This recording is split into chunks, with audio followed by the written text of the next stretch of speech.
Hi guys, welcome to my YouTube channel. देखिए दोस्तों, क्या हुआ कि अगले पार्ट में हम लोगों ने डिस्कस किया था ब्लड के बारे में, क्योंकि बीसीएस चल रहा है, ब्लड सर्कुलेटरी सिस्टम, तो ब्लड को डिस्कस करना ज़रूरी था।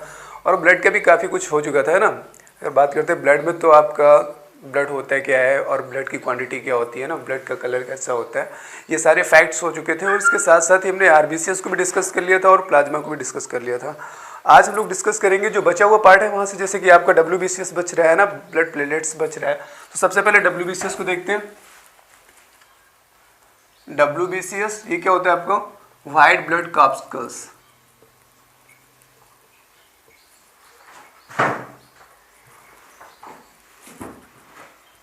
इसको दोस्तों ल्यूकोसाइड भी बोलते हैं, ल्यूकोसाइड्स। देखिए डब्ल्यूबीसीएस का क्या होता है कि डब्ल्यूबीसीएस का जो मेन फंक्शन होता है वो होता है बॉडी को इम्यून प्रोवाइड करना, है ना। यानी कि जो शरीर की आपकी रोगों से लड़ने वाली क्षमता होती है ना, वो आपका डब्ल्यूबीसीएस ही प्रोवाइड करता है। डब्ल्यूबीसीएस की जो डिस्कवरी यानी खोज है वो एड्रल और एडिसन ने की थी। डिस्कवर्ड बाय एड्रल एंड एडिसन, यानी कि इन दो बंदों ने सबसे पहले डब्ल्यूबीसीएस की खोज की थी। उसके बाद आते हैं कि डब्ल्यूबीसीएस जो रहता है आपको, इसका लाइफ स्पैन क्या होता है? तो इसका लाइफ स्पैन होता है आपका 2 से 4 दिन। लेकिन 2 से 4 दिन में आपको जो व्हाइट ब्लड सेल्स होती हैं, व्हाइट ब्लड कॉर्पस्कल्स होती हैं, ये मर जाती है ना। देखिए जो व्हाइट ब्लड कॉर्पस्कल्स होती है, ये संख्या में क्या होता है कि आरबीसीएस से बहुत कम होती है, लेकिन साइज में क्या होती है, सबसे बड़ी होती है। इसलिए इसको लार्जेस्ट सेल भी बोलते हैं ना। ये आपकी क्या है, जितनी भी आपकी ब्लड कॉर्पस्कल्स हैं उसमें से सबसे बड़ी ब्लड कॉर्पस्कल्स होती है, इसलिए इसको लार्जेस्ट ब्लड कॉर्पस्कल्स बोलते हैं। और इसके साथ साथ देखिए, अगर बात करते हैं कि डेड हो जाती है, आपकी ब्लड में ही डेड होती है ना, तो इसका जो प्लेस होता है डेड होने का, वो क्या है आपका? ब्लड है, डेड इन ब्लड।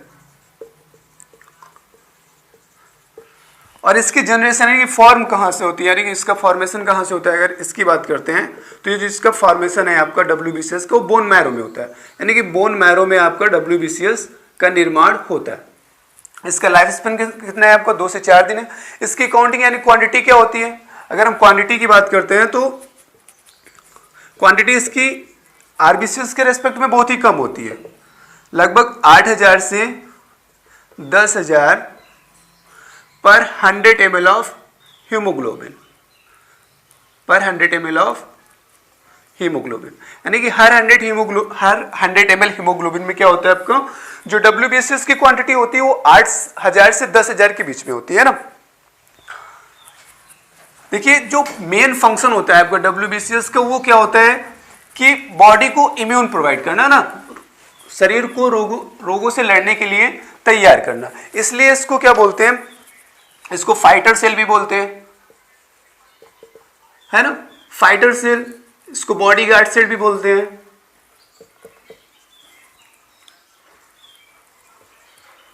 इसको इम्यून सेल भी बोलते हैं। और इसके साथ साथ इसको सोल्जर सेल भी बोलते हैं। सोल्जर सेल, यानी कि ये इतने इसके नाम हो जाते हैं। और नाम इसके ये क्यों है ऐसे कि आपका फाइटर सेल है, बॉडीगार्ड सेल है, इम्यून सेल है, सोल्जर सेल है। तो इसको फाइटर सेल इसलिए बोलते हैं क्योंकि जितना भी आपका रोग उत्पन्न करने वाला बैक्टीरिया, प्रोटोजोआ होता है, उससे क्या करता है आपका डब्ल्यूबीसीएस फाइट करता है। बॉडीगार्ड मतलब कि आपके रोग प्रतिरोधक, यानी कि शरीर को क्या करता है? सुरक्षा प्रोवाइड करता है किससे? रोगों से, इसलिए बॉडीगार्ड बोलते हैं। इम्यून सेल यानी कि ये सेल इम्यून प्रोवाइड करती है, यानी कि शरीर को रोगों से लड़ने की क्षमता प्रोवाइड करती है, इसलिए उसका नाम होता है इम्यून सेल। सोल्जर सेल क्या है? क्योंकि ये फाइट करती रहती है ना। अब अगर हम बात करते हैं कि डब्ल्यूबीसीएस आपका कितने टाइप का होता है, तो डब्ल्यूबीसीएस आपका मेनली 2 टाइप का होता है, ग्रैनुलोसाइट्स एंड अग्रैनुलोसाइट्स।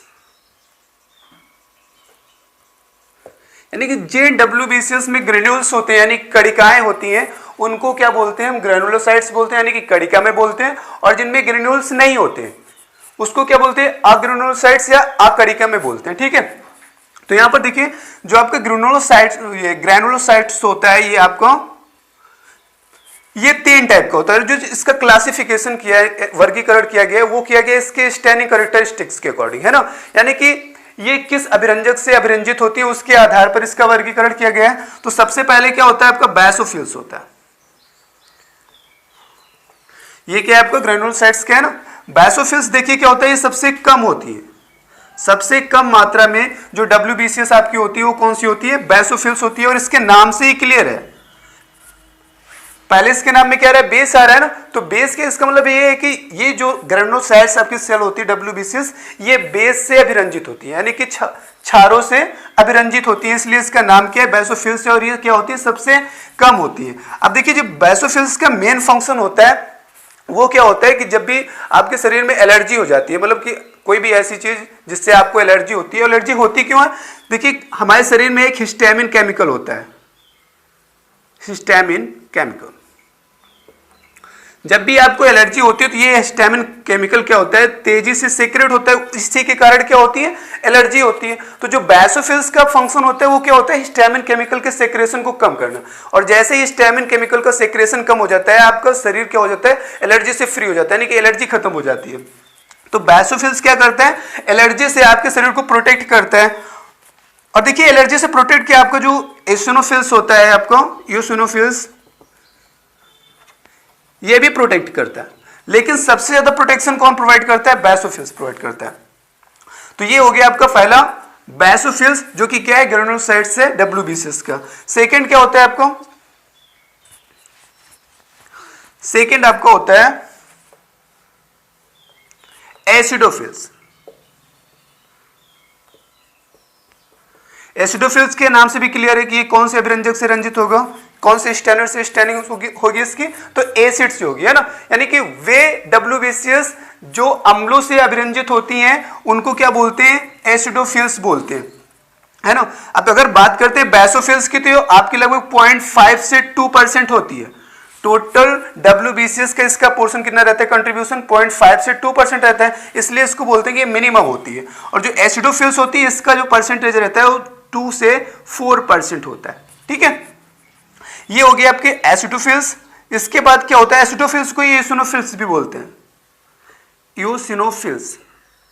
देखिए ये क्या होता है, इसका मेन जो फंक्शन होता है यूसिनोफिल्स का, पहले तो ये आप जानते हैं कि जो बेसोफिल्स होता है वो एलर्जी टाइम में सबसे ज्यादा एक्टिव होता है और शरीर को एलर्जी से फ्री करता है, यानी कि एलर्जी से मुक्त करता है। और वहां पर क्या होता है, देखिए कभी कभी एसिनोफिल्स भी आपका क्या नहीं, जो एसिडोफिल्स है ये भी कभी कभी वहां पर वर्क करता है एलर्जी टाइम में और आपको एलर्जी से बचाता है। और इसके साथ साथ देखिए जो आपका एसिडोफिल्स है इसका मेन फंक्शन एक और भी होता है, वायरस डिसीज से आपको प्रोटेक्ट करना है, यानी कि जो वायरस आपके शरीर पे आक्रमण करते हैं उनसे ये क्या करता है, आपके शरीर को प्रोटेक्ट करता है। तो ये वायरस डिसीज से भी आपको प्रोटेक्ट करता है। अब देखिए दो हो चुके हैं आपके, है ना, बेसोफिल्स और एसिडोफिल्स। तीसरा होता है आपको न्यूट्रोफिल्स। अब देखिए यहां पर ये क्या है आपका, न्यूट्रो से निकल रहा है न्यूट्रल का मतलब होता है उदासीन। तो वे WBCS की ग्रेनुलोसाइट्स जो उदासीन अभिरंजक से अभिरंजित होती हैं उनको क्या बोलते हैं, न्यूट्रोफिल्स बोलते हैं। अब अगर हम न्यूट्रोफिल्स की बात करते हैं तो ये WBCS का सबसे ज्यादा कंट्रीब्यूशन करता है, जो कि लगभग रहता है आपका 60 से 70%। ये मैक्सिमम कंट्रीब्यूशन रहता है। यानी कि अगर हम बात करते हैं कि कौन सी WBCS सबसे अधिक पाई जाती है, तो सबसे अधिक आपकी न्यूट्रोफिल्स होती है, सबसे कम की अगर बात करें तो बेसोफिल्स होती है ना। अब देखिए आपको ग्रेनुलोसाइट्स हो गया। अब बात करते हैं अग्रेनुलोसाइट्स। इसमें देखिए क्या है, ये दो ही टाइप की होती है, लिम्फोसाइट्स और मोनोसाइट्स। लिम्फोसाइट्स और मोनोसाइट्स। अब देखिए यहां पर जो लिम्फोसाइट्स होती हैं आपकी, ये सबसे लार्जेस्ट WBCS है आपकी, यानी कि सबसे बड़ी WBCS आपकी लिम्फोसाइट्स होती है। और सबसे अधिक कौन सी होती है, न्यूट्रोफिल्स होती है, यानी कि संख्या में सबसे अधिक न्यूट्रोफिल्स, लेकिन सबसे बड़ी की अगर हम बात करते हैं तो लिम्फोसाइट्स होती है ना। संख्या में सबसे कम कौन सी थी, बेसोफिल्स थी, लेकिन शेप में यानी कि आकार में सबसे छोटी कौन सी होती है, मोनोसाइट्स होती है। ये स्मॉलेस्ट WBCS होती है, यानी कि सबसे छोटी WBCS मोनोसाइट्स। अब इनके फंक्शन पे हम देखते हैं, ठीक है, फंक्शंस ऑफ WBCS है ना। तो अलग अलग ही इसके फंक्शन को देख लेते हैं। जैसे कि बेसोफिल्स का आपको पता चल गया क्या करता है, बेसोफिल्स का मेन कार्य होता है प्रोटेक्ट बाय एलर्जी, यानी कि एलर्जी टाइम पे क्या होता है, ये शरीर को प्रोटेक्ट करती है। और देखिए यहाँ पर बेसोफिल्स नहीं, एसिनोफिल्स भी आपको एलर्जी से प्रोटेक्ट करती है। इसके साथ साथ देखिए जो प्रोटेक्शन ये किस तरह से करती है, हिस्टामिन केमिकल के सेक्रेशन को कम करती है ना। हिस्टामिन केमिकल जो आपका होता है इसके सेक्रेशन को कम करती है, यानी कि सेक्रेशन को कम कर देती है। तो क्या होता है, इसी के कारण एलर्जी होती है, तो एलर्जी होना बंद हो जाती है। अब देखिए अगर हम बात करते हैं जो आपका अदर्स हैं, जैसे कि आपका एसिनोफिल्स है, एसिडोफिल्स है ना, जो आपका मोनोसाइट्स और लिम्फोसाइट्स है, इन दोनों के कॉम्बिनेशन को हम बोलते हैं एडवांस्ड सेल। इसको क्या बोलते हैं, एडवांस सेल बोलते हैं। एडवांस सेल इसको इसलिए बोलते हैं क्योंकि ये देखिए फ्यूचर के लिए प्रोटेक्ट करता है। जैसे कि वैक्सीनेशन में क्या होता है कि बच्चों को वैक्सीन लगा दी जाती है, टीकाकरण करवा दिया जाता है। तो टीकाकरण क्या मतलब उस समय प्रॉपर बीमारी के लिए नहीं होता है। जैसे कि खसरा का टीका बच्चे को लगा है तो इसका मतलब ये नहीं कि बच्चे को खसरा है उस समय, वो उसको भविष्य में खसरा ना हो इसके लिए टीका लगवाया जाता है ना। तो यहां पर देखिए जो मोनोसाइट्स और लिम्फोसाइट्स हैं ये वैक्सीनेशन के केस में वर्क करती है, यानी कि जब आपको टीकाकरण करवाया जाता है तब कौन वर्क करता है, मोनोसाइट्स और लिम्फोसाइट्स वर्क करती है, ठीक है। उसको स्टोर करके रखती है और आपको भविष्य के लिए उससे प्रोटेक्ट करवाती है ना, बीमारियों से प्रोटेक्ट करवाती है। तो इसीलिए इनको क्या बोलते हैं, एडवांस सेल, यानी कि एडवांस ही पहले फ्यूचर के लिए आपके बारे में सोचती है, यानी कि फ्यूचर के लिए वर्क करती है, इसलिए इनको एडवांस सेल बोलते हैं। नेक्स्ट है आपको जो एसिनोफिल्स है वो तो आपका वायरल डिसीज में भी वर्क करता है। इसके साथ ही अगर आपकी बात करते हैं एसिडोफिल्स प्लस मोनोसाइट्स, इनको फैगोसाइट सेल बोलते हैं, फैगोसाइट्स सेल, जिसको हम बोल सकते हैं जीवाणु भक्षी कोशिकाएं।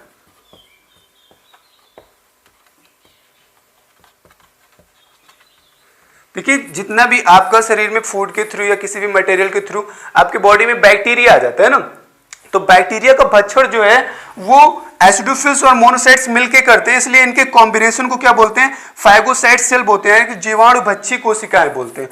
तो ये इसका ये मेन फंक्शन हो गया। तो ये है तो डब्ल्यूबीसीएस की पार्ट, तो ये सारा फंक्शन किसका है, डब्ल्यूबीसीएस का। अब देखते हैं इससे बीमारी कौन सी होती है, डब्ल्यूबीसीएस है ना, disease of WBCS. Disease of WBCS. अब देखिए अगर हम बात करते हैं डब्ल्यूबीसीएस आपका बढ़ जाता है तो क्या होता है, अगर आपकी बॉडी में डब्ल्यूबीसीएस का काउंट बढ़ जाता है तो क्या होता है, तो ये बीमारी होती है आपको ल्यूकोमिया। ल्यूकोमिया बीमारी होती है जिसको आप ब्लड कैंसर भी बोलते हैं, ठीक है। ब्लड कैंसर, यानी कि ब्लड कैंसर का कारण क्या होता है कि आपकी बॉडी में डब्ल्यूबीसीएस का काउंट बढ़ जाता है और इस बीमारी को यानी कि ब्लड कैंसर को ही ल्यूकोमिया भी बोलते हैं। अब देखिए अगर डब्ल्यूबीसीएस आपका काउंट इसका घट जाए, यानी कि डब्ल्यूबीसीएस की संख्या कम पड़ जाती है आपके शरीर में, तो ल्यूकोपेनिया हो जाता है, ल्यूकोपेनिया। अब देखिए इसमें क्या होता है, डब्ल्यूबीसीएस का काउंट घट जाता है। इन दोनों कंडीशन में देखिए क्या होता है, ब्लड कैंसर तो आपको पता ही, ल्यूकोपेनिया में क्या होता है कि शरीर जो आपका रहता है वो जल्दी जल्दी बीमार होता है। जल्दी जल्दी बीमार इसलिए होता है क्योंकि उसको बीमारी से लड़ने के लिए शक्ति नहीं बचती है, और किसके कारण, क्योंकि डब्ल्यूबीसीएस का काउंट बहुत ज्यादा कम पड़ जाता है।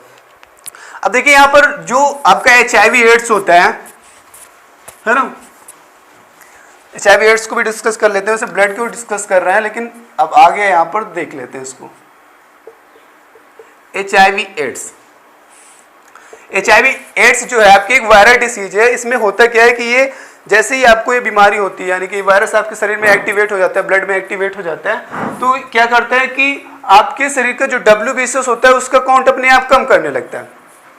तो डब्ल्यूबीसीएस का काउंट ये क्या करता है, कम करता है। अगर एचआईवी की हम बात करें तो एचआईवी का फुल फॉर्म क्या होता है आपका, human immuno deficiency virus,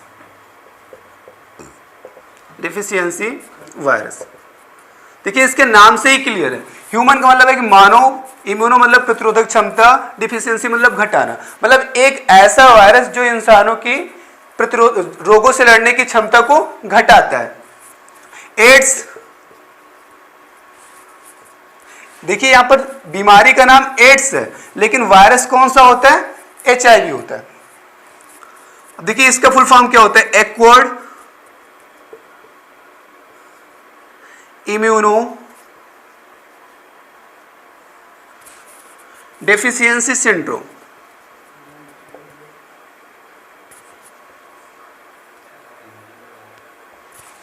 acquired का मतलब क्या होता है? अर्जित करना।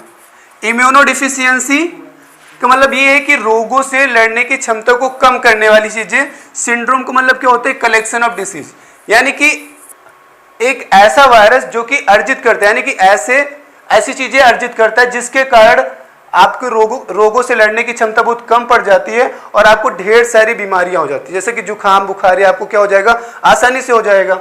ठीक है, तो रीजन क्या होता है आपका HIV एड्स का, यानी कैसे इसका ट्रांसमिशन होता है, कैसे कम्युनिकेबल होता है, कैसे एक दूसरे में फैलता है। तो रीजन की अगर हम बात करते हैं तो रीजन पहला होता है आपका ब्लड ट्रांसफ्यूजन।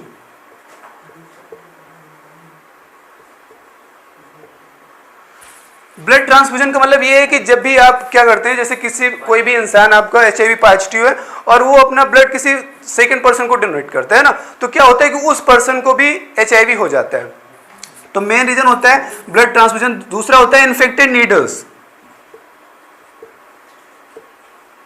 इन्फेक्टेड नीडल्स का मतलब ये है कि जैसे कि डॉक्टर ने आपको, यानी कि कोई पर्सन है ऐसा जो HIV पॉजिटिव है, उसको नीडल लगाया गया और वही नीडल सेकंड पर्सन को लगा दिया गया, तो दूसरे इंसान के भी क्या हो जाएगा? HIV पॉजिटिव, यानी कि वो भी HIV पॉजिटिव हो जाएगा, या फिर चांसेस रहेंगे HIV पॉजिटिव होने के।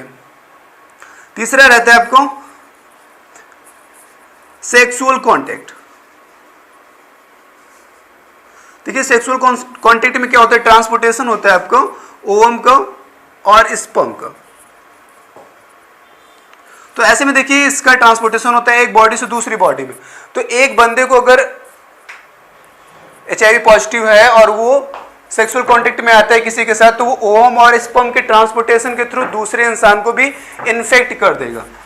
चौथा रीजन होता है इसका इन्फेक्टेड मदर टू चाइल्ड।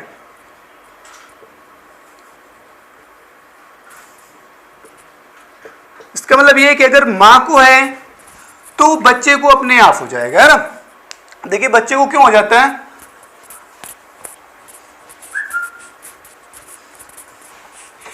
ये मान लेते हैं मां का प्लेसेंटा है और यहीं पर आपका ये बेबी भी है ना।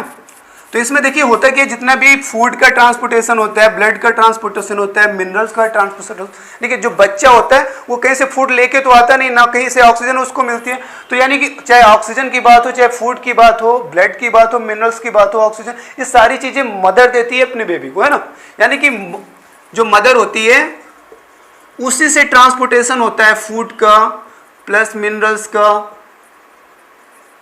प्लस ऑक्सीजन का, ब्लड का, ये सारी चीजों का जो ट्रांसपोर्टेशन होता है वो मॉम के थ्रू होता है बेबी में। तो अगर मॉम इन्फेक्टेड है तो बेबी को भी हो जाएगा इन सारी चीजों के ट्रांसपोर्टेशन के थ्रू। ठीक है, देखिए HIV पॉजिटिव का जो सबसे पहला बंदा पाया गया था वो अमेरिका में पाया गया था ना। First case of HIV AIDS ये अमेरिका में था और 1981 में, है ना। यानी कि 1981 में HIV एड्स का पहला पेशेंट पाया गया था अमेरिका में। अगर हम भारत की बात करते हैं, first time in India Bharat में इसका सबसे पहला केस पाया गया था 1986 में, जो कि साउथ इंडिया के केरला स्टेट में था। साउथ इंडिया केरला, यानी कि भारत में सबसे पहला पेशेंट पाया गया था केरला में। और अगर पूरे वर्ल्ड की बात करते हैं तो सबसे पहला पेशेंट अमेरिका में पाया गया था 1981 में। अब देखिए जो HIV एड्स होता है,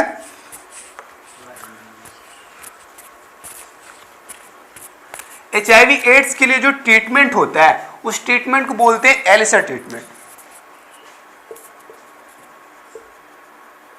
treatment of HIV ads,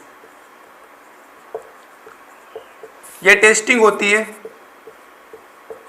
Elisa. ई का मतलब होता है एंजाइम, एल का मतलब होता है लिंक्ड, आई का मतलब होता है इम्यूनो सॉर्बेंट ऐसे, है ना। ये टेस्ट होता है, इसके थ्रू ये फाइंड किया जाता है कि कौन सा बंदा आपका HIV पॉजिटिव है या निगेटिव है। और देखिए HIV एड्स की अगर हम बात करते हैं तो इसका कोई ट्रीटमेंट नहीं है, प्रॉपर ट्रीटमेंट नहीं है जो इसको एकदम ठीक कर सके। इसके लिए सिर्फ एक आपको ड्रग दी जाती है जो इसके सिम्टम से आपको बचा सकती है। जैसे कि आप इसमें क्या होता है, HIV एड्स में तेज बुखार रहता है, भूख नहीं लगती है ना, पेट में बहुत ज़्यादा दर्द होता है, तो ये सारे इसके सिम्टम्स होते हैं। इन सिम्टम्स को दूर करने के लिए एक रेगुलर ड्रग दी जाती है जो कि आपकी एजिडोथैमिडिन, एजिडोथैमिडिन ये ड्रग दी जाती है पर्सन को HIV एड्स के केस में उसके सिम्टम्स को हटाने के लिए, है ना। देखिए जो आपका WBCS होता है इसका कोई शेप भी नहीं होता है। अगर जैसे कि RBCS की बात किए थे हम लोग, तो RBCS क्या था आपका, बाइकॉन्केव था और उसके साथ साथ ही वो स्फेरिकल भी था, है ना। लेकिन जो आपका WBCS होता है इसका जो शेप होता है वो इरेगुलर होता है। अगर हम शेप की बात करते हैं WBCS का, तो ये इरेगुलर होता है, मतलब अनिश्चित होता है, या फिर इसको बोल सकते हैं अमीबॉइड, मतलब अमीबाभ आकार का। अमीबाभ का मतलब ये है कि अमीबा की तरह इसका भी कोई आकार नहीं होता है, ठीक है। तो इसका शेप क्या होता है आपका, इरेगुलर होता है या अमीबॉइड होता है ना।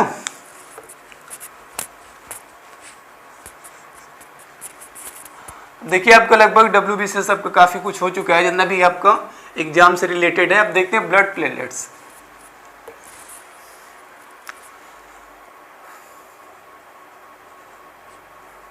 ब्लड प्लेटलेट्स, और एक चीज है जो आपका WBCS होता है वो केंद्रक विहीन होता है, मतलब उसमें केंद्रक युक्त होता है। RBCS क्या होता है आपका, केंद्रक विहीन होता है, केंद्रक रहित होता है, उसमें केंद्रक नहीं होता है। अगर एक्सेप्शन हम लामा और ऊट को छोड़ देते हैं, लेकिन जो आपका WBCS होता है ये केंद्रक युक्त होता है ना। अब आते हैं ब्लड प्लेटलेट्स पे। तो इसका जो अगर हम साइज की बात करें तो ये RBCS से बड़ा होता है और WBCS से छोटा होता है। लेकिन अगर हम इसकी संख्या की बात करें तो ये RBCS से कम होता है और WBCS से ज्यादा होता है। साइज में जो आपका प्लेटलेट्स होता है ये WBCS से छोटा होता है, लेकिन RBCS से बड़ा होता है। लेकिन नंबर्स में या क्वांटिटी में जो आपका प्लेटलेट्स होता है ये WBCS से ज्यादा होता है और RBCS से कम होता है। तो ये बीच में हर कंडीशन में, चाहे साइज की बात हो या फिर नंबर ऑफ सेल्स की बात हो, तो बीच में होता है। अब बात करते हैं प्लेटलेट्स का वर्क क्या होता है।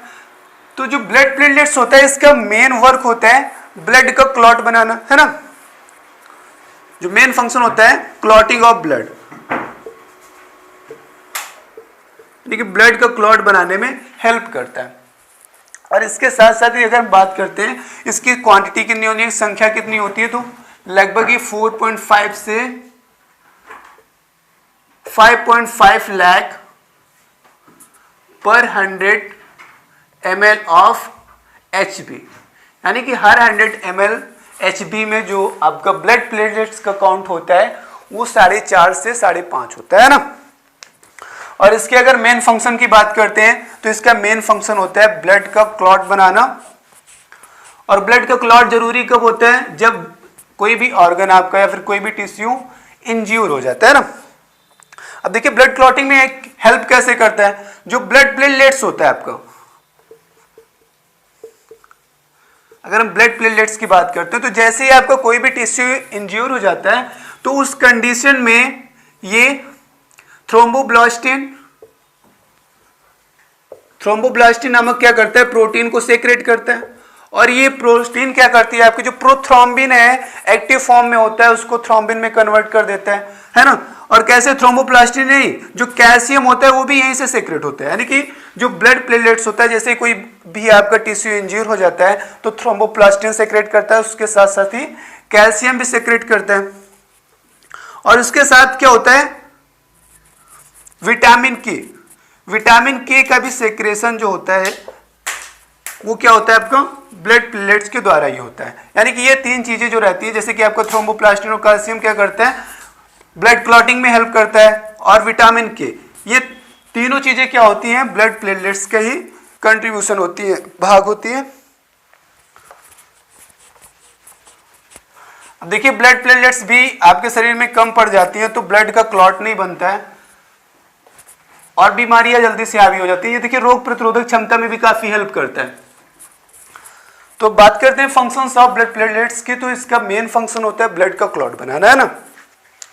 लेकिन देखिए कुछ कंडीशन रहती है, जैसे कि आपका डेंगू होता है, तो डेंगू की कंडीशन में क्या होता है, आपका ब्लड क्लॉट नहीं बनता है या फिर शरीर की रोग प्रतिरोधक क्षमता घटने लगती है। डेंगू किसके कारण होता है, अगर इसके पैथोजन की बात करते हैं हम, आर्बो वायरस, है ना, जो इसका रोगाणुजनक होता है, यानी कि जिसके कारण ये रोग होता है वो है आपका आर्बो वायरस। और यहां पर जो वेक्टर होता है, यानी कि कौन इसका कम्युनिकेशन करता है, किसके थ्रू ये डिसीज फैलती है, कम्युनिकेबल होती है, तो क्या होता है आपका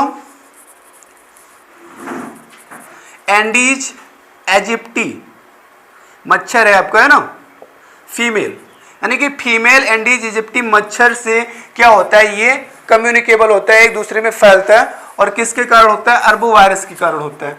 देखिए इसका मेन वर्क क्या होता है, आर्बो वायरस ये ब्लड प्लेटलेट्स को खाने लगता है और उसकी संख्या क्या हो जाती है, कम हो जाती है, जिससे ब्लड क्लॉट नहीं बनता है और इसके साथ साथ ही शरीर की रोग प्रतिरोधक क्षमता भी घट जाती है। मलेरिया के केस में देखिए आरबीसीएस के साथ साथ ब्लड प्लेटलेट्स दोनों घट जाती है। मलेरिया इसका जो पैथोजन होता है रोगजनक, वो होता है प्लाज्मोडियम। प्लाज्मोडियम बैक्टीरिया या वायरस नहीं है, आपका क्या है, प्रोटोजोआ है।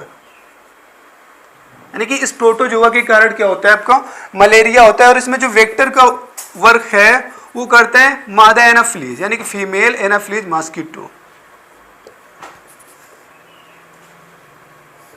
फीमेल एनाफ्लीज से क्या होता है, आपका मलेरिया का कम्युनिकेशन होता है, यानी कि एक इंसान से दूसरे इंसान में फैलती है। और इसमें मलेरिया में भी क्या होता है, देखिए आरबीसीएस का काउंट कम पड़ जाता है और इसके साथ साथ ही ब्लड प्लेटलेट्स का भी काउंट कम पड़ जाता है, यानी कि ब्लड प्लेटलेट्स और आरबीसीएस दोनों का ही भक्षण करने लगता है। तो जैसे कि आपका डब्ल्यूबीसीएस कहाँ पे फॉर्म हो रहा था, बोन मैरो में फॉर्म हो रहा था, उसी तरह से जो ब्लड प्लेटलेट्स है इसका भी फॉर्मेशन बोन मैरो में ही होता है।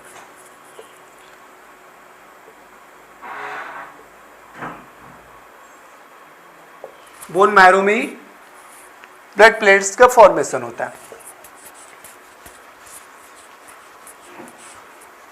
देखिए लगभग आपका डब्ल्यूबीसीएस, ब्लड प्लेट्स, आरबीसीएस ये क्लियर हो गया। अब हम लोग डिस्कस करते हैं। देखिए जो ब्लड क्लॉट बनता है आपका, ब्लड क्लॉट तो प्लेटलेट्स के थ्रू बनता है, जैसे कि विटामिन के का सेक्रेशन करता है और इसके साथ साथ ही थ्रोम्बोप्लास्टिन का करता है। लेकिन देखिए जो ब्लड का क्लॉट नहीं बनता है, जैसे कि पल्स के अंदर नहीं बनता, मैंने कल बताया था हिपैरिन के कारण नहीं बनता है ना। हिपैरिन प्रोटीन है जो कि लीवर से सेक्रेट होती है, इसके कारण क्या होता है, ब्लड का क्लॉट पल्स के अंदर नहीं बनता है। तो इसको बोलते हैं anti clotting agent.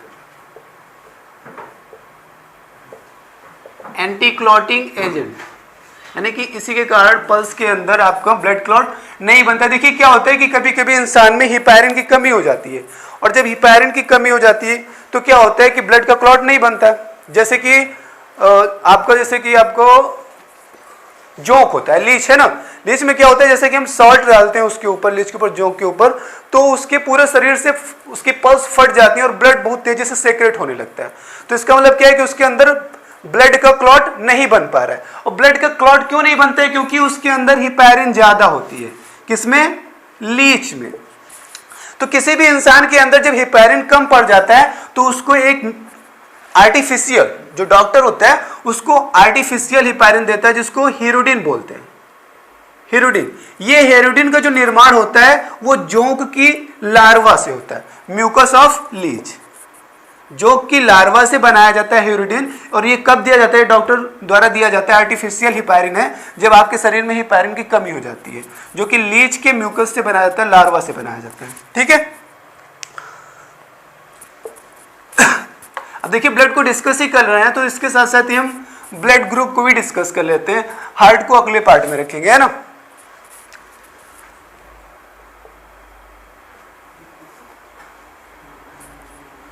Blood group, है ना। तो देखिए ब्लड ग्रुप होते क्या है। सबसे पहले कार्ल लैंडस्टीनर जो थे उन्होंने एबीओ सिस्टम की खोज की थी। एबीओ सिस्टम किसने डिस्कवर किया था? Discovered by Karl Landsteiner. Karl Landsteiner ने क्या किया था? एबीओ सिस्टम की खोज की थी। एबीओ सिस्टम में देखिए होता क्या है, इन्होंने बताया कि जितना भी ह्यूमन बींग्स होते हैं तो उसमें क्या होता है कि जो उनका ब्लड होता है उनके जीन में एक स्पेशल क्वालिटी होती है। यानी कि सभी में क्या होता है, सभी के अंदर जो जीन्स होते हैं वो डिफरेंट भी होते हैं अलग अलग पर्सन्स में। तो इन्होंने बताया कि ये जो जीन का डिफ्रेंसिएशन रहता है या फिर जो ब्लड ट्रांसफ्यूजन होता है वहाँ पे क्या होता है, ब्लड क्लॉट बन जाते हैं, ऑगुलेशन हो जाता है, आश्लेषण हो जाता है, तो इंसान की डेथ हो जाती है। जैसे कि ब्लड ट्रांसफ्यूजन हो रहा है, कोई भी इंसान दूसरे इंसान को रक्त दे रहा है, तो ऐसी कंडीशन में क्या होता है कि एक इंसान की पल्स में ही ब्लड का क्लॉट बन जाता है, जिससे उसकी पल्स फट जाती है और इंसान की डेथ हो जाती है। तो इस चीज यानी कि ब्लड के ऑगुलेशन के लिए इन्होंने बताया कि जो उत्तरदायी होता है वो क्या होता है, ब्लड ग्रुप होता है, और ये जीन को प्रभावी बना देता है ना। तो अगर हम बात करते हैं ब्लड ग्रुप की, तो सबसे पहले इन्होंने 3 ब्लड ग्रुप की खोज की थी, blood group A, blood group B और ब्लड ग्रुप ओ। इसका मतलब है कि एंटीजेंस की खोज हो चुकी थी। उन्होंने बताया कि जिस पर्सन की जीन पे एंटीजन ए होता है वो क्या होता है, ए ब्लड ग्रुप का होता है। जिनकी जीन्स पर एंटीजेंस बी होता है वो क्या होता है, बी ब्लड ग्रुप का होता है। और जिनमें कोई भी एंटीजन नहीं होता है वो ब्लड ग्रुप ओ से बिलोंग करते हैं। ठीक है, इसके बाद ही देखिए लगभग जो आपकी डिस्कवरी है 1900 में हुई थी। ठीक है, 1902 में लगभग डिकैस्टेलो और एस्टरली, इन 2 पर्सन्स ने एक चौथे ब्लड ग्रुप की खोज की, ए बी। ठीक है, अब देखिए ए बी ब्लड ग्रुप में क्या होता है, एंटीजन ए भी होता है और एंटीजन बी भी होता है, ये दोनों एंटीजन होते हैं। तो एबीओ सिस्टम यानी कि blood group A, blood group B और ब्लड ग्रुप ओ की खोज की थी कार्ल लैंडस्टीनर ने। और ब्लड ग्रुप ए बी की खोज किसने की थी, डिकैस्टेलो और एस्टरली ने। ठीक है, इन 2 पर्सन ने की थी। अब देखिए यहाँ पर होता क्या है कि डिकैस्टेलो और एस्टरली ने बताया कि जो ह्यूमन बींग्स होते हैं उनके जीन्स पर एक एंटीजेंस तो होता ही है, उसके साथ साथ ही उसके अपोजिट एक एंटीबॉडीज होता है। ठीक है, और इन्हीं एंटीबॉडीज और एंटीजेंस के रिएक्शन के थ्रू क्या होता है, ब्लड का ऑगुलेशन हो जाता है, आश्लेषण हो जाता है ब्लड ट्रांसफ्यूजन के थ्रू, और इंसान की डेथ हो जाती है। मेन रीजन उन्होंने बताया कि जो ब्लड का ऑगुलेशन होता है, आश्लेषण होता है, उसका मेन कारण होता है एंटीजन और एंटीबॉडीज का रिएक्शन। ठीक है, इन्होंने बताया कि किस तरह से एंटीजन और एंटीबॉडीज का रिएक्शन होगा तो आपका ब्लड ट्रांसफ्यूजन सक्सेस नहीं होगा और ऐसे में रेसिपिएंट की डेथ हो जाएगी। इन्होंने बताया कि अगर कोई पर्सन आपका 2 कंडीशन बताया है ना कि antigen A and antibody A, antigen ए और एंटीबॉडी ए की रिएक्शन अगर होती है तो ऐसे में क्या हो जाएगा, ब्लड आपका ऑगुलेट हो जाएगा यानी कि आश्लेषित हो जाएगा और रेसिपिएंट की डेथ हो जाएगी। या फिर उन्होंने बताया सेकंड कंडीशन है अगर antigen B and antibody B,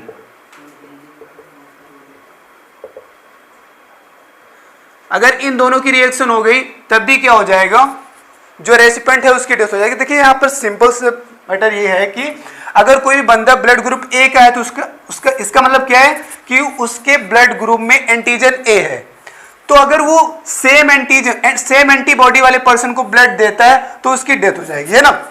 जैसे कि ब्लड ग्रुप बी वाले का एंटीबॉडी क्या होगा, अपोजिट होता है, ए वाले का बी वाले का ए। तो ब्लड ग्रुप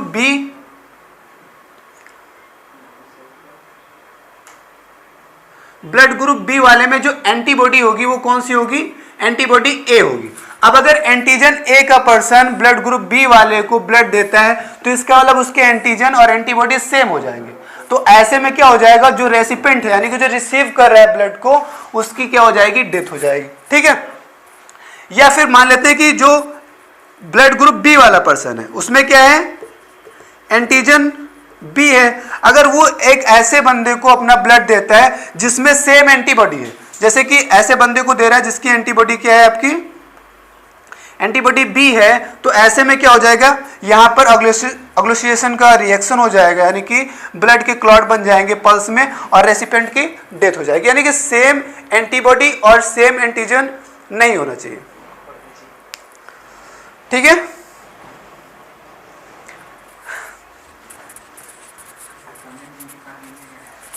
देखिए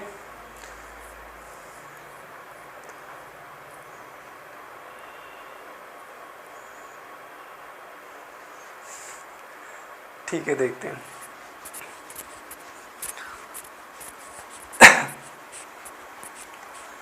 अब देखिए हम ब्लड ग्रुप में आपको बताते हैं कि किस तरह से फार्मूला भी होता है, शॉर्ट ट्रिक्स होते हैं देखने के लिए, लेकिन हम ऐसे बताएंगे आपको कि हमेशा याद रहेगा, मतलब लाइफ में कभी भूलेंगे नहीं। देखिए हम क्या है ना कि फार्मूले या शॉर्ट ट्रिक पे ध्यान नहीं देते हैं, और खासकर साइंस में तो बिल्कुल नहीं, है ना, क्योंकि साइंस क्या होती है, बहुत ही प्रैक्टिकल सब्जेक्ट है आपकी। ब्लड ट्रांसफ्यूजन में होता है फार्मूला कि कैसे याद रखेंगे, कौन सर्वग्राही होता है, कौन सर्वदाता होता है, कौन किसको ब्लड दे सकता है ना, इन सब चीज़ों को देख लेते हैं। हमारा भी अपना एक मेथड है, फिर हर किसी का मेथड होता है, जिससे क्या होता है कि आसानी से याद कर सकते हैं। लेकिन याद करना और उस चीज़ को समझना है, दोनों चीज़ें अलग होती हैं। तो हम देखते हैं कि किस तरह से हम याद कर पाएंगे कि कौन किसको ब्लड दे सकता है। तो ब्लड ट्रांसफ्यूजन हम देखते हैं, ठीक है।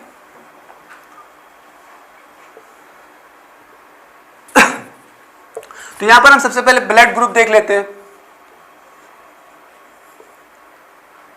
ब्लड ग्रुप, जैसे कि ब्लड ग्रुप ए का पर्सन है, ठीक है, तो ब्लड ग्रुप ए में क्या पाया जाएगा, एंटीजन ए पाया जाएगा, एंटीजन ए। अब एंटीजन ए का हम एक शेप बना लेते हैं, एक आकार बना लेते हैं, मान लेते हैं कि इधर कर लेते हैं ना, ये ब्लड ग्रुप ए है और इसमें जो एंटीजन है वो क्या है, आपका एंटीजन ए है, और जिसका शेप है यानी कि आकार, एक आकार दे देते हैं कि वो ऐसे सर्कुलर से है ना, इस तरह से। अब मान लेते हैं कि जो आपका ब्लड ग्रुप बी है, ब्लड ग्रुप बी, तो उसमें एंटीजन कौन पाया जाएगा, एंटीजन बी पाया जाएगा। अब इसका हम शेप बना लेते हैं एक अलग,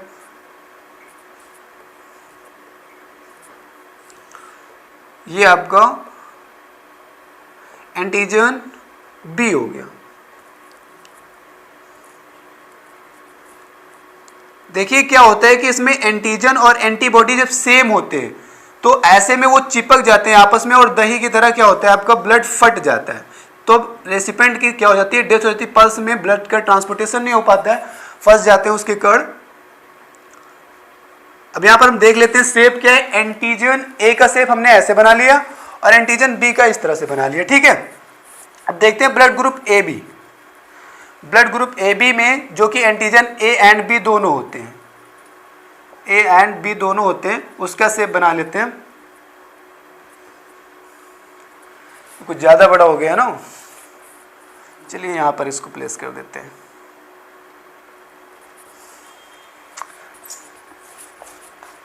ए बी के लिए यहां पर बना लेते हैं और ओ के लिए यहां पर बना लेते हैं।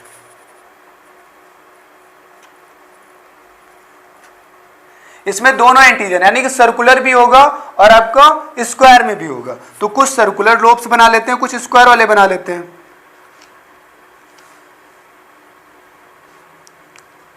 देखिए ऐसा कुछ होता नहीं है, लेकिन हम बस याद करने के लिए किस तरह से ये क्लॉट बन जाता है। देखिए क्या होता है, आपस में फंस जाते हैं और क्लॉट बन जाता है। ये मान लेते हैं आपका एंटीजन ए और बी दोनों है इसमें। अब जो ब्लड ग्रुप ओ रहता है उसमें कोई भी एंटीजन नहीं होता है, तो उसके रॉड्स को हम ऐसे ही छोड़ देते हैं, एम्प्टी रॉड्स है ना, कि इनमें कुछ नहीं है। अब इसके साथ साथ ही अगर हम ब्लड ग्रुप ए की बात करते हैं तो ब्लड ग्रुप ए में क्या होगा, आपका एंटीबॉडी बी होगा। तो एंटीबॉडी बी का शेप बना लेते हैं। तो देखिए एंटीजन ए क्या है, आपका स्क्वायर वाला है, तो antibody B sorry antigen B square वाला है, तो एंटीबॉडी बी भी क्या होगा, स्क्वायर वाला ही होगा।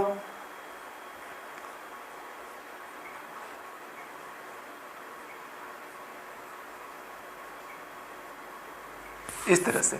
और जो एंटी ब्लड ग्रुप बी है उसमें एंटीजन बी है, तो इसका मतलब एंटीबॉडी क्या होगा, उसका अपोजिट एंटीबॉडी ए होगा।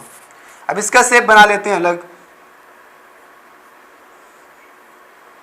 तो इसमें क्या हो जाएगा, आपका सर्कुलर लोब हो जाएगा इस तरह से।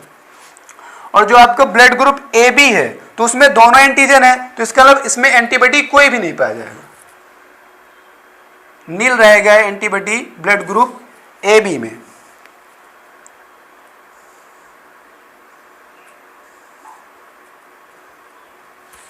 कोई भी एंटीबॉडी नहीं है, ना सर्कुलर है और ना स्क्वायर वाला है। अब अगर हम ब्लड ग्रुप ओ की बात करते हैं तो इसमें कोई भी एंटीजन नहीं पाया जाता है, तो इसका मतलब क्या है कि इसमें दोनों एंटीबॉडी पाए जाते होंगे,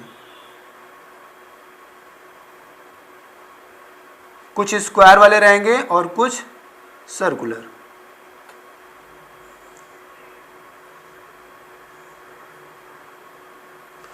अब देखिए होता क्या है, जैसे कि हम बात करते हैं कि ब्लड ग्रुप ए का पर्सन है, तो ब्लड ग्रुप ए को तो दे सकता है ब्लड। देखिए क्योंकि क्या है ना कि अगर ब्लड ग्रुप ए वाला दे रहा है, मान लेते हैं ये अपना एंटीजन दे रहा है और ये दूसरा बंदा है, ठीक है, जिसका ब्लड ग्रुप क्या है, ए ही है, तो उसमें इस प्रकार की एंटीबॉडी पाया जाएगा, है ना। तो ये क्या जाता है, देखो सर्कल्स जब इसमें स्क्वायर में आते हैं तो ये आपस में चिपक नहीं पाते हैं, ठीक है, ये सर्कल्स आ रहे हैं और ये स्क्वायर है, तो आपस में चिपक नहीं पाते, तो ब्लड का क्लॉट नहीं बन पाता है। लेकिन अगर ये इसको देगा, यानी कि ब्लड ग्रुप ए वाला जो बंदा है ब्लड ग्रुप बी वाले को अपना ब्लड देगा, तो देखिए यहाँ पर ये सर्कुलर है और इसका फ्रेम भी सर्कुलर है, तो ये क्या होंगे, आपस में चिपक जाएंगे। और जब सारे एंटीजन्स और एंटीबॉडी आपस में चिपक जाएंगे तो वही क्या हो जाएगा, ब्लड का थक्का बन जाएगा। अब अगर हम बात करते हैं ब्लड ग्रुप ए किस किस को ब्लड दे सकता है, blood group A can donate to, यानी किस किस को ब्लड दे सकता है, और यहां पे लिख देते हैं कैन एक्सेप्ट फ्रॉम, यानी कि किस किस से ले सकता है। तो ब्लड ग्रुप ए देखो किस किस को ब्लड दे सकता है, तो ब्लड ग्रुप ए का एंटीजन ये है आपका। अब देखते हैं किस किस को दे सकता है, तो इसको दे सकता है ना, क्योंकि ये सर्कुलर और ये आपका स्क्वायर, तो इसको दे सकता है, यहां पर क्लॉट नहीं बनेगा, आपस में ये नहीं चिपकेंगे, तो ब्लड ग्रुप ए वाला ए को दे सकता है ब्लड। अब क्या इसको दे सकता है, नहीं दे सकता है, क्योंकि ये भी आपका सर्कुलर है और ये भी सर्कुलर है, फ्रेम भी सर्कुलर है, तो ऐसे में क्या हो जाएंगे, ये आपस में चिपक जाएंगे, और जब आपस में चिपक जाएंगे तो ब्लड का क्लॉट बन जाएगा, तो मतलब बी को नहीं दे सकता है। अब देखते हैं क्या इसको दे सकता है, तो इसमें देखिए चिपकाने के लिए तो कुछ है ही नहीं, अब इसमें चिपकाने के लिए कुछ नहीं है, तो इसका मतलब क्या है कि ये इसको ब्लड दे सकता है, और ये क्या है, ये आपका ए बी का था और ये ओ का था, तो और किसको दे सकता है, ए बी को दे सकता है, ठीक है। अब देखते हैं किस किस से ले सकता है। अब देखिए ये हो गया आपका ब्लड ग्रुप ए का एंटीबॉडी। अब देखिए किस किस से ले सकता है, तो क्या इससे ले सकता है, हाँ ले सकता है, क्योंकि ये स्क्वायर और ये सर्कल है, ये आपस में नहीं चिपकेंगे, तो इसका मतलब किससे ले सकता है, ए से ले सकता है। और किससे ले सकता है, क्या इससे ले सकता है, नहीं ले सकता है, क्योंकि ये भी स्क्वायर में और ये भी स्क्वायर में है। अब देखिए क्या ए बी से ले सकता है, ये रहा ए बी का, ये ए बी का है, यहां पर जो कॉर्नर पे बना हुआ है ना, तो इससे नहीं ले सकता है, क्योंकि देखिए इसमें स्क्वायर है और इसमें भी कुछ स्क्वायर के हैं, तो ये क्या हो जाएंगे, आपस में चिपक जाएंगे और ब्लड का क्लॉट बन जाएगा। तो और किससे नहीं ले सकता है, ए बी से नहीं ले सकता है, ओ से ले सकता है, हाँ ओ से ले सकता है, क्योंकि इसमें चिपकाने के लिए ना स्क्वायर है और ना ही सर्कल है, यानी कि ना इसमें एंटीजन ए है और ना एंटीजन बी है। तो यहां पर देखिए और किससे ले सकता है, ये ओ से ले सकता है, ए से ले सकता है और ओ से ले सकता है, और दे किसको सकता है, ए को और ए बी को।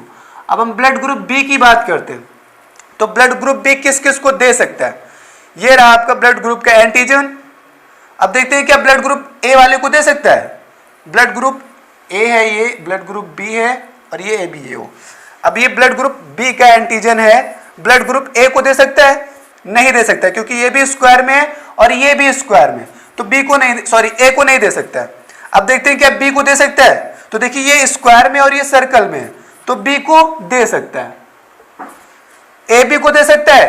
अब देखिए ये स्क्वायर में और इसके पास कुछ नहीं है, तो ऐसे में क्या हो, इसको भी दे सकता है, क्योंकि इसके पास चिपकाने के लिए कुछ नहीं है, ना स्क्वायर वाला फ्रेम है और ना सर्कल वाला फ्रेम है।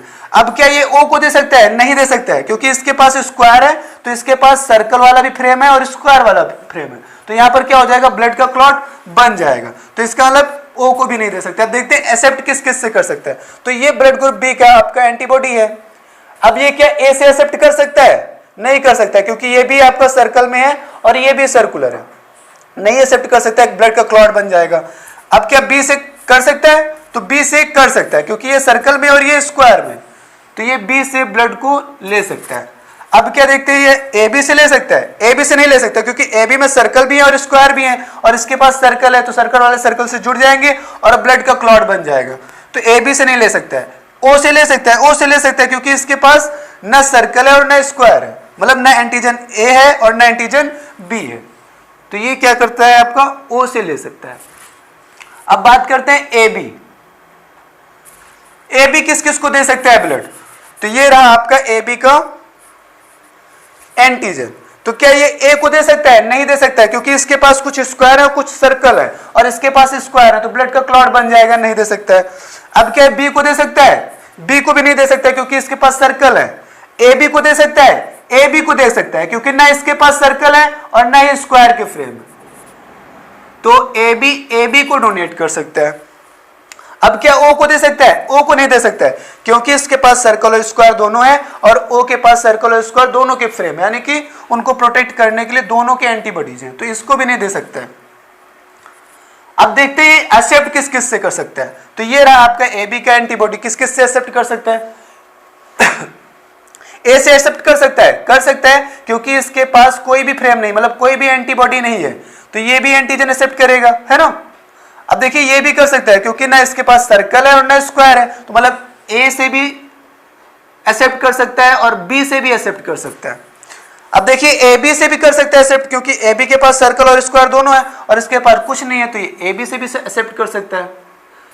ये ओ से भी एक्सेप्ट कर सकता है, क्योंकि ओ के पास भी कुछ नहीं है और इसके पास भी कुछ नहीं, तो कुछ चिपकेगा ही नहीं, यानी कि क्लॉट ही नहीं बनेगा, तो ये ओ से भी ले सकता है। तो देखिए ये क्या है, आपको सभी से एक्सेप्ट कर सकता है, इसीलिए इसको यूनिवर्सल एक्सेप्टर बोलते हैं। यूनिवर्सल एक्सेप्टर यानी कि सर्वग्राही, सभी से ग्रहण कर सकता है, सभी से ले सकता है ब्लड।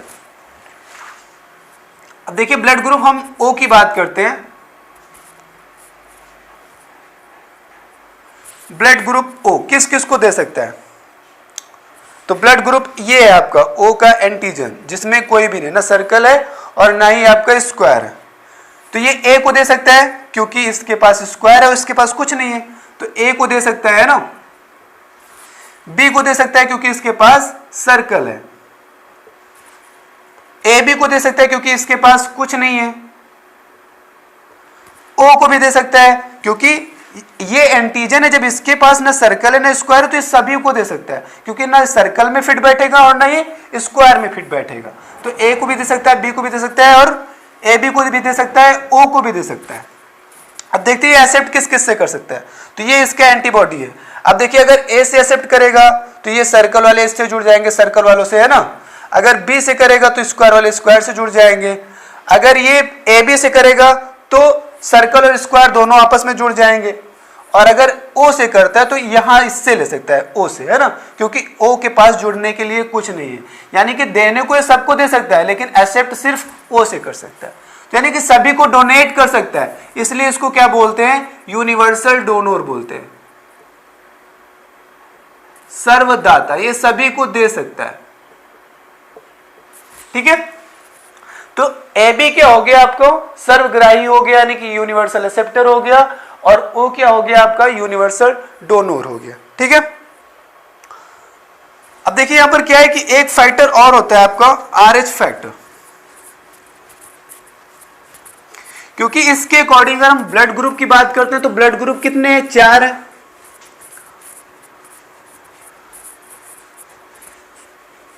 अभी तक आप लोगों ने कितने ब्लड ग्रुप पढ़े, 4, लेकिन ब्लड ग्रुप होते कितने, ब्लड ग्रुप होते हैं 8। ब्लड ग्रुप ए आपका A positive A negative, B positive B negative, A B positive A B negative, O positive और ओ निगेटिव। ये 8 ब्लड ग्रुप होते हैं ना। अब देखिए ये 8 ब्लड ग्रुप कहां से आ गए, तो देखिए वो एबियो सिस्टम की खोज और एबी ब्लड ग्रुप की खोज के बाद कार्ल लैंडस्टीनर और वीनर, कार्ल लैंडस्टीनर और वीनर, ये 2 साइंटिस्ट, ठीक है, इन दोनों ने मिलकर एक और एंटीजन की खोज की। और देखिए एंटीजन की खोज क्या है कि जैसे कि राइसस मंकी है एक, ठीक है, ऑस्ट्रिया में पाया जाता है, ठीक है, और ये दोनों ऑस्ट्रियन साइंटिस्ट भी हैं, ऑस्ट्रेलिया के हैं ना, ऑस्ट्रियन साइंटिस्ट। तो इन्होंने रहीसस मंकी यानी कि जो रीसस मंकी होता है उसके ब्लड में एक स्पेशल टाइप के एंटीजन की खोज की, और उस एंटीजन का नाम ना इसी के 2 आगे वाले लेटर के अकॉर्डिंग रख दिया, RH एंटीजन या RH फैक्ट, ठीक है, उसका क्या नाम दिया एंटीजन का, RH एंटीजन या RH फैक्ट। खोज किसने की थी, कार्ल लैंडस्टीनर और वीनर, इन दोनों ने मिलकर की थी। और ये जो RH एंटीजन या RH फैक्ट है, ये इन्होंने रीसस बंदर के अंदर खोज की, यानी रीसस बंदर के ब्लड में इस एंटीजन की खोज की। तो इसके अकॉर्डिंग इन्होंने बताया कि जो RH फैक्ट है या RH एंटीजन है वो ह्यूमन बॉडीज में भी पाया जाता है। तो ह्यूमन बॉडीज में पाया जाने के कारण क्या है कि जिसके ब्लड में RH एंटीजन भी पाया जाता है, जैसे कि A एंटीजन है, इसके साथ साथ ही RH एंटीजन भी है, तो वो क्या हो जाएगा, पॉजिटिव हो जाएगा, ठीक है, RH पॉजिटिव। और जिसमें देखिए A एंटीजन है लेकिन RH एंटीजन नहीं है, तो वो क्या हो जाएगा आपका RH निगेटिव, यानी कि A निगेटिव हो गया। वैसे ही B में एंटीजन B के साथ RH एंटीजन है तो B पॉजिटिव, एंटीजन A और एंटीजन B के साथ RH एंटीजन है तो A भी पॉजिटिव है, और बिना किसी एंटीजन के सिर्फ RH एंटीजन है तो वो O पॉजिटिव, ठीक है, ना A एंटीजन हो ना B एंटीजन हो, लेकिन सिर्फ अगर RH एंटीजन है तो क्या हो जाएगा, O पॉजिटिव। यानी कि जो पहले से एंटीजन थे वो तो है ही, लेकिन उसके साथ जिसमें RH एंटीजन पाया जाएगा वो उसी ब्लड ग्रुप का पॉजिटिव हो जाएगा। A वाला A का पॉजिटिव हो जाएगा, B वाला B का पॉजिटिव हो जाएगा, AB वाला AB का, और जिनमें RH फैक्ट नहीं पाया जाएगा वो निगेटिव हो जाएंगे। तो इस तरह से कितने ब्लड ग्रुप हो गए आपके, ब्लड ग्रुप हो गए 8। अब यहीं से आपका कॉन्सेप्ट वो भी चेंज हो जाता है यूनिवर्सल एक्सेप्टर और यूनिवर्सल डोनर का।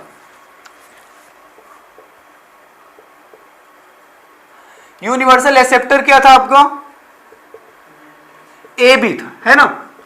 अब देखिए RH फैक्ट के अकॉर्डिंग क्या हो जाएगा, AB तो 2 हो गए,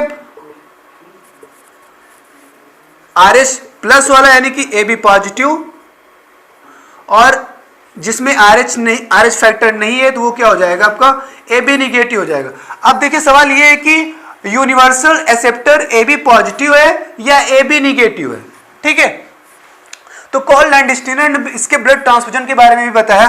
इन्होंने बताया कि RH पॉजिटिव वाला जो पर्सन है वो ब्लड को डोनेट कर सकता है, केवल RH पॉजिटिव वाले को, है ना।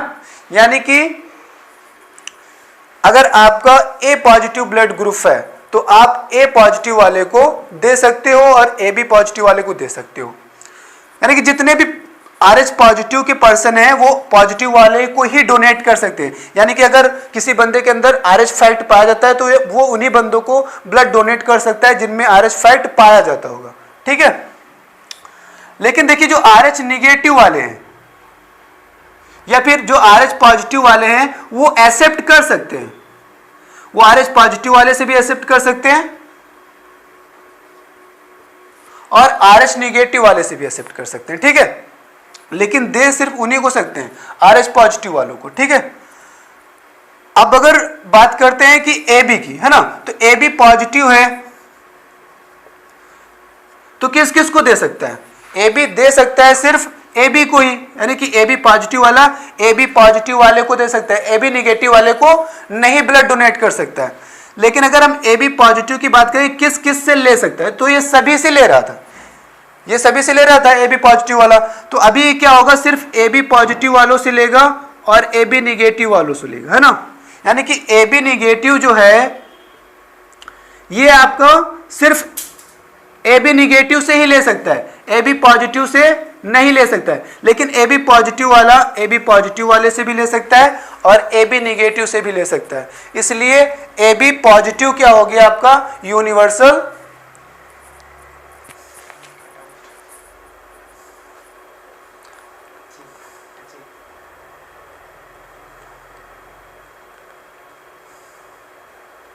गुण सूत्र की बात कर रहे हैं, ठीक है बात करते हैं।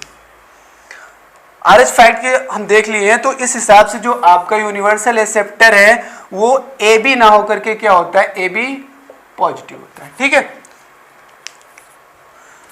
लेकिन अगर आपका ए बी है ऑप्शन में तो ए बी ही सही होगा, उस कंडीशन में आप ए बी पॉजिटिव को नहीं करेंगे, ठीक है। देखिए अभी एक क्वेश्चन पूछा गया है कमेंट के थ्रू कि सर जीन में सूत्र होता है या सूत्र में जीन होता है ना, उसको भी डिस्कस कर लेते हैं। सबसे पहले हम देखते हैं यूनिवर्सल डोनर को। अब देखिए अगर अभी डिस्कस करते हैं तो टॉपिक से हट जाएंगे हम, है ना, तो इसको क्लियर कर लेते हैं फिर देखते हैं आपका क्वेश्चन। तो देखिए जो यूनिवर्सल डोनर है आपका वो क्या है, आपका ओ है। अब लेकिन ओ भी क्या हो गए, आपके दो हो गए, यानी कि एक ओ पॉजिटिव हो गया और एक ओ निगेटिव हो गया।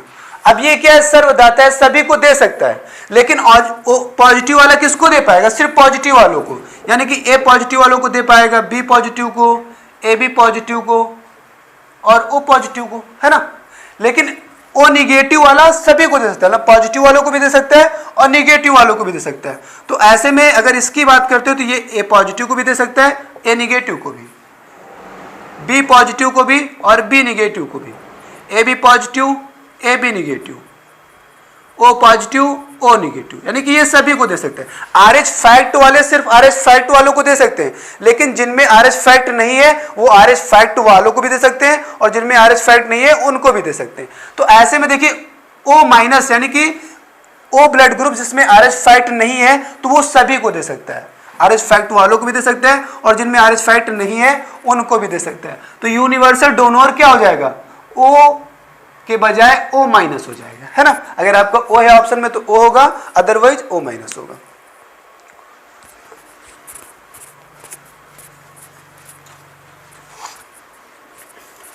अब जैसे कि क्वेश्चन आया था सर जीन में सूत्र होता है या सूत्र में जीन होता है ना, क्रोमोसोम में जीन होता है या जीन में क्रोमोसोम होता है। तो देखिए जो आपके क्रोमोसोम्स होते हैं यानी कि जो आपके सूत्र होते हैं, गुणसूत्र होते हैं, जीन उन पर चिपके रहते हैं, उनकी सरफेस पे चिपके रहते हैं, ठीक है। और ये आपको सेल में हम पढ़ाएंगे अच्छे से। तो अभी आप सिर्फ इतना जान लीजिए कि जो क्रोमोसोम्स होते हैं यानी कि आपके जो गुणसूत्र होते हैं उन्हीं के ऊपर जीन्स चिपके होते हैं, उनकी सरफेस पे चिपके होते हैं, ठीक है। तो कोई किसी के अंदर नहीं होता है, क्रोमोसोम्स के सरफेस पे जीन्स होते हैं। अब देखिए जो आर एच फैक्ट है आपका, इसके ट्रांसपोजन में बहुत ज्यादा प्रॉब्लम होती है। जैसे कि मान लेते हैं कि फादर जो है आपका वो आर एच पॉजिटिव है और जो मदर है वो आर एच निगेटिव है।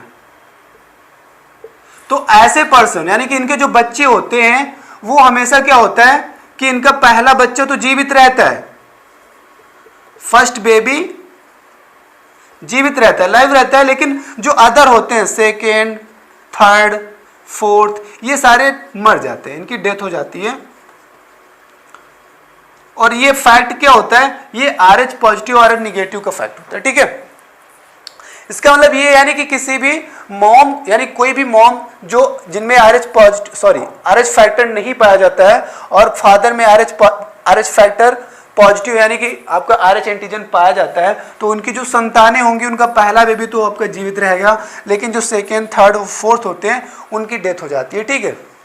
इसका ट्रीटमेंट भी होता है। तो पहले हम बात करते हैं कि इनके डेथ क्यों हो जाती है, ठीक है, ऐसा क्या होता है।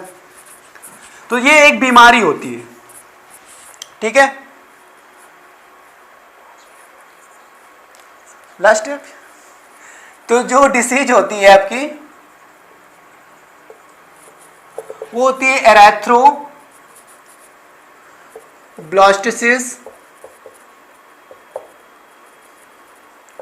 फेटालिस।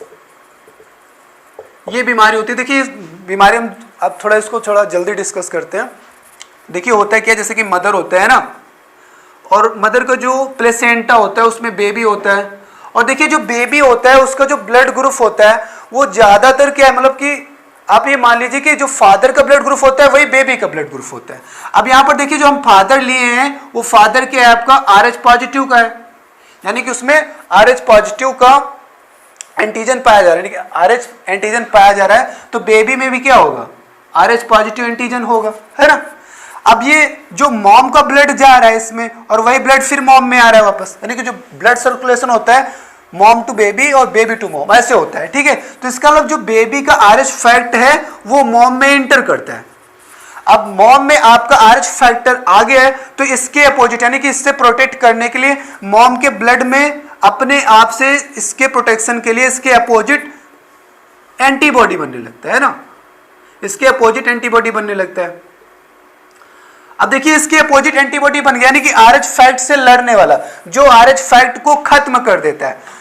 तो बेबी देखिए पहला बेबी तो हो गया, लेकिन जब पहला बेबी हो गया तो उस ड्यूरेशन में तो कम इसका अपोजिट एंटीबॉडी बना था, लेकिन जब सेकेंड बेबी का टाइम आएगा तब तक मॉम के ब्लड में अपोजिट एंटीबॉडीज की संख्या या मात्रा बहुत ज्यादा हो जाती है।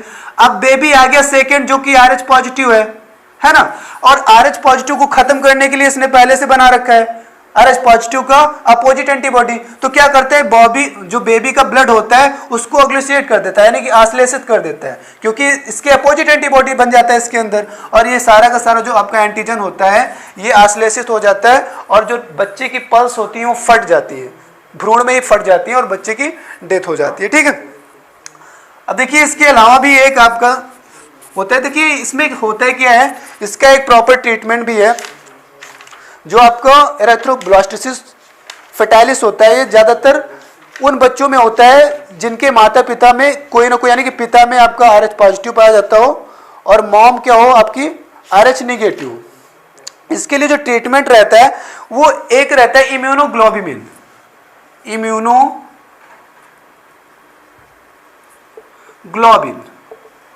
जिसको बोलते हैं IgC, ठीक है। IgC को इंजेक्ट कर दिया जाता है मॉम के पल्स में, जैसे कि पहला बेबी हो गया उसके बाद जब सेकेंड बेबी हो तो मॉम को IgC यानी कि इम्यूनोग्लोबिन इंजेक्ट कर दीजिए, इसकी थोड़ी सी मात्रा, तो इसके अंदर जो अपोजिट RH फैक्टर के अपोजिट जो एंटीबॉडी बना है वो नष्ट हो जाएगा। जब इसके अंदर अपोजिट एंटीबॉडीज नष्ट हो जाएगा तो ये RH फैक्ट वाले बेबी को कोई नुकसान नहीं पहुंचाएगा, तो बाकी के बच्चे जीवित रह जाएंगे। यानी कि इस बीमारी का जो सोल्यूशन है वो है इम्यूनोग्लोबिन का इंजेक्शन, जो कि मॉम को देना होता है, ठीक है। इसके अलावा भी देखिए जो आपका ब्लड ग्रुप रहता है, एक और ब्लड ग्रुप रहता है AQ, 2 ब्लड ग्रुप है। देखिए अगर हम एबीओ सिस्टम की बात करते हैं, एबीओ सिस्टम में जो सबसे रेयरेस्ट यानी कि सबसे कम पाया जाने वाला ब्लड ग्रुप होता है वो आपका O ब्लड ग्रुप होता है, ठीक है। लेकिन एक और रेयरेस्ट आपका ब्लड ग्रुप होता है Bombay blood group, Bombay blood group, और ये ना सबसे पहले बॉम्बे के एक पर्सन में पाया गया था, इसीलिए इसको बॉम्बे ब्लड ग्रुप बोलते हैं, ठीक है। और इसकी डिस्कवरी की थी डिस्कवर्ड बाय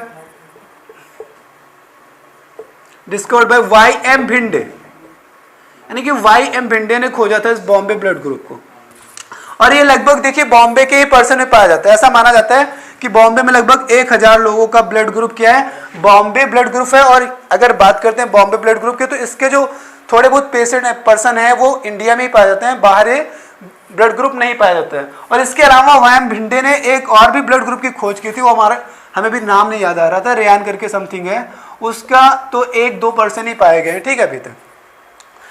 तो देखिए अभी ब्लड ग्रुप हो गया, अब कल हम डिस्कस करेंगे, जैसे कि बच्चे ने पूछा है गुणसूत्र और जीन का रिलेशन क्या होता है और ब्लड ग्रुप में किस तरह से उसका वेरिएशन होता है या उसका क्या रोल होता है, ठीक है। तो अगले पार्ट में हम लोग हार्ट को डिस्कस करेंगे और इसके साथ ही जो ब्लड ग्रुप्स ऑफ जीनोटाइप्स होते हैं, यानी कि जो ब्लड ग्रुप के जीन्स होते हैं उनका हाइब्रिडाइजेशन कैसे होता है, यानी क्रॉस करके माता पिता का ब्लड ग्रुप कैसा है तो उनके बच्चों में कौन सा ब्लड ग्रुप होगा या किस ब्लड ग्रुप की परसेंटेज ज़्यादा होगी, ये अगले पार्ट में डिस्कस करेंगे। और इसके साथ साथ ही हार्ट को भी डिस्कस करेंगे, ठीक है। हार्ट कैसे वर्क करता है, उसका मैकेनिज्म कैसे होता है, उसका मशीनरी सिस्टम कैसे होता है, ये डिस्कस किया जाएगा अगले पार्ट में, ठीक है। तब तक के लिए